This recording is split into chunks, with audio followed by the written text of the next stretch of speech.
Hello dear students, हम लगातार viva के क्वेश्चंस यानी मैथ्स के वाइवा पर लगातार छोटे छोटे वीडियोस जो बच्चों को बहुत अच्छे लग रहे हैं, जिनका बहुत रिस्पांस हमें देखने को मिल रहा है, हम पोस्ट कर रहे हैं। आइए आज के इस छोटे से सेशन में, वाइवा के सेशन में क्या है। आज के सेशन में है प्रोबेबिलिटी।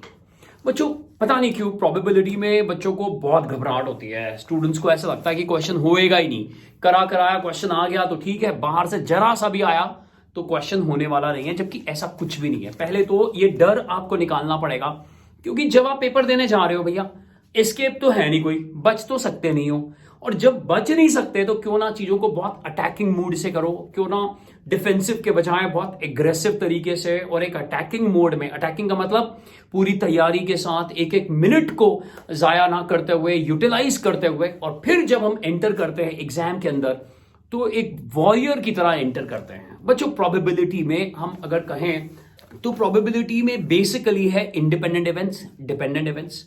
हालांकि मिसलिनियस एक्सरसाइज के पीछे के क्वेश्चंस आप देखोगे तो थोड़े फनी क्वेश्चंस भी हैं, क्योंकि वो क्लास 11th को लेकर और डिटर्मिनेंट से रिलेटेड एक दो क्वेश्चंस हैं, उनको भी जरूर कर लेना। अब प्रोबेबिलिटी की अगर मैं बात करता हूं तो basically independent, dependent, conditional probability, conditional probability से बेस थ्योरम, और बेस थ्योरम के बाद अलग से एक टॉपिक जो फिर से इंडिपेंडेंट और डिपेंडेंट इवेंट से रिलेटेड है, और वो है प्रोबेबिलिटी डिस्ट्रीब्यूशन। अब एग्जामिनर जी हमसे इसमें वाइवा में क्या क्या पूछ सकते हैं। बच्चों, हमेशा की तरह एक नंबर जो है वो रिफ्लेक्ट करेगा, और वो नंबर आप हमें भेज देंगे। तो इस बुक में, ये जो एवीटी की एक बुक है, बहुत ज्यादा बच्चे इसको यूज करते हैं बोर्ड स्पेशल, तो इसके अंदर जो थ्योरी का पार्ट है वाइवा से रिलेटेड वो हम आपको भेज देंगे, और उसके लिए वो बिल्कुल फ्री है प्लीज। लेकिन अगर ये पूरी बुक चाहिए होगी तो उसी नंबर पर आप हमारे को कांटेक्ट कर लीजिएगा। एक बहुत छोटा सा नॉमिनल सा अमाउंट देकर आप ये प्रैक्टिस कर सकते हो। ये अपने आप में एक कंप्लीट पैकेज है बच्चों, इंडिपेंडेंट और डिपेंडेंट इवेंट्स में फर्क क्या है। इंडिपेंडेंट और डिपेंडेंट इवेंट्स में जो मेजर डिफरेंस ये है कि if the probability of occurrence of one event does not effect the probability of occurrence of the other event and vice versa. मतलब उसके साथ पहले के साथ दूसरे के साथ ऐसा हो रहा हो और दूसरे में पहले के साथ ऐसा हो रहा हो, तो they are called independent events.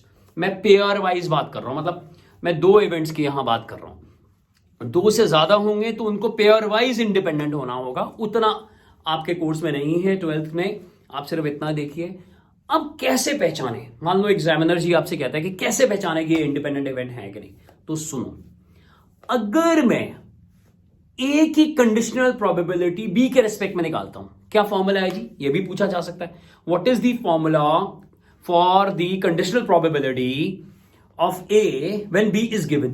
तो हम कहेंगे पी ए बाय बी या A such that B is equal to P of A intersection B divided by P B, और P B has to be greater than 0, वो पता है। और अगर बी की कंडीशनल प्रोबेबिलिटी मांगी है ए के रिस्पेक्ट में, तो वो होगा P B slash A is equal to P of A intersection B divided by P A. इस बार पी ए नीचे होगा।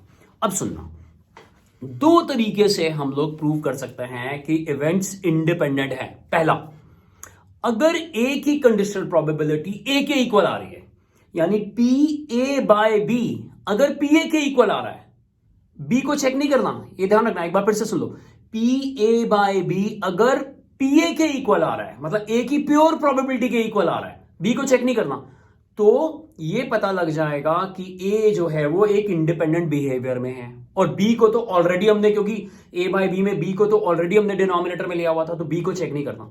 सो पी ए बाय बी अगर पी ए के इक्वल आ रहा है तो ए और बी इंडिपेंडेंट हो जाएंगे।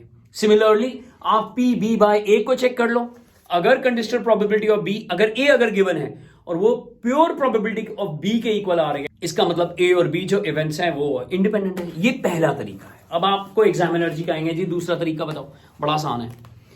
P of A by B अलग से कैलकुलेट कर रहे हो, अलग से निकाल लो। P of A intersection B जो कॉमनैलिटी है अलग से निकाल लो उसकी प्रोबेबिलिटी, फिर पी ए की प्रोबेबिलिटी निकाल लो, पी बी की प्रोबेबिलिटी निकाल लो, और उनको मल्टीप्लाई कर लो।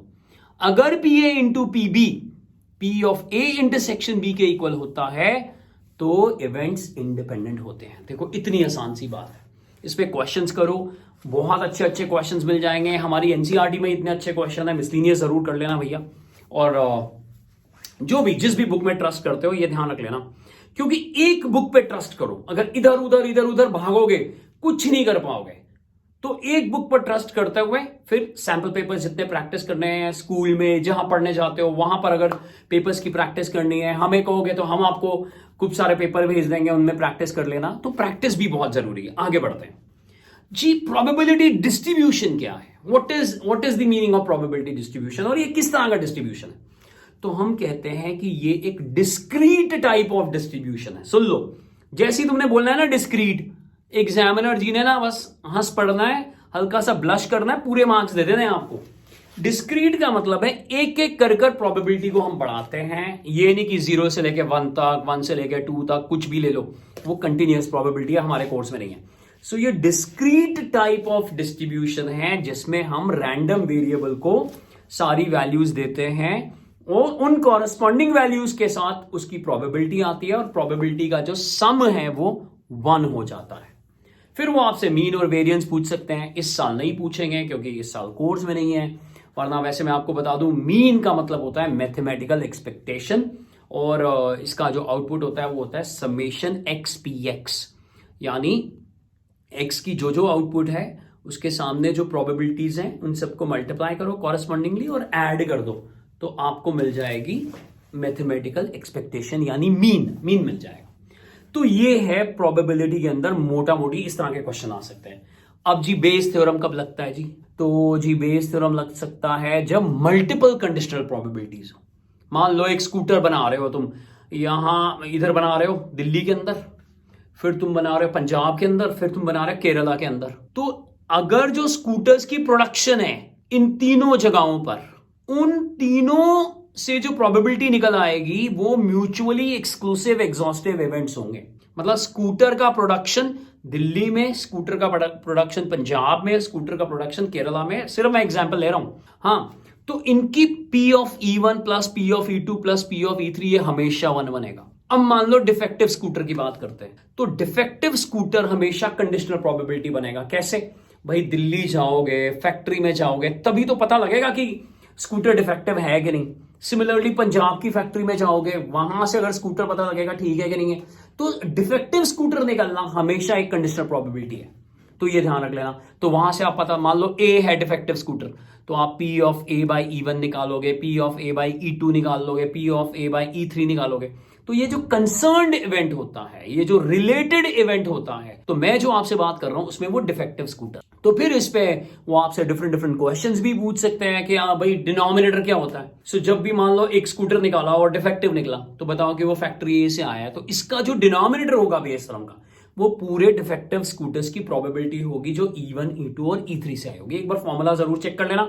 कोई भी प्रॉब्लम होगी कमेंट बॉक्स में कमेंट कर देना, हम आंसर बता देंगे, आपको तरीका बता देंगे, घबराने की जरूरत नहीं है। तो इसी तरह से प्रोबेबिलिटी में ये चीजें आपसे पूछी जा सकती हैं। हद से हद एक आधा क्वेश्चन वो करवा के देख लेंगे, वो वाले क्वेश्चन जरूर कर लेना जिनमें इन्फिनिटी तक चीजें आती हैं। ये मैं पेपर के लिए कह रहा हूँ, ये वाइवा के लिए नहीं कह रहा हूँ। A speaks truth in 80% of the cases, और बेस थ्योरम के अंदर तो भैया बहुत सारे अच्छे क्वेश्चन है। Letter is either from Calcutta और टाटा नगर, वाला क्वेश्चन बड़ा इंपॉर्टेंट है। इसके अलावा 2 कार्ड्स निकाले जी, बताओ एक कार्ड जो गुम हो गया वो स्पेड्स का है। इस तरह के क्वेश्चन, मेडिकेशन वाला क्वेश्चन है, मेडिटेशन वाला क्वेश्चन है। इस तरह के क्वेश्चन जरूर प्रैक्टिस कर लेना। कुछ भी किसी भी चीज की आवश्यकता होगी नीचे कमेंट बॉक्स में जरूर कमेंट कर देना बच्चों। तो ये था छोटा सा सेशन प्रोबेबिलिटी का, और हम इसी तरह के डिस्कशंस के साथ आप तक पहुंचते रहते हैं, पहुंचते रहेंगे। बच्चों पढ़ते रहिए और आगे बढ़ते रहिए।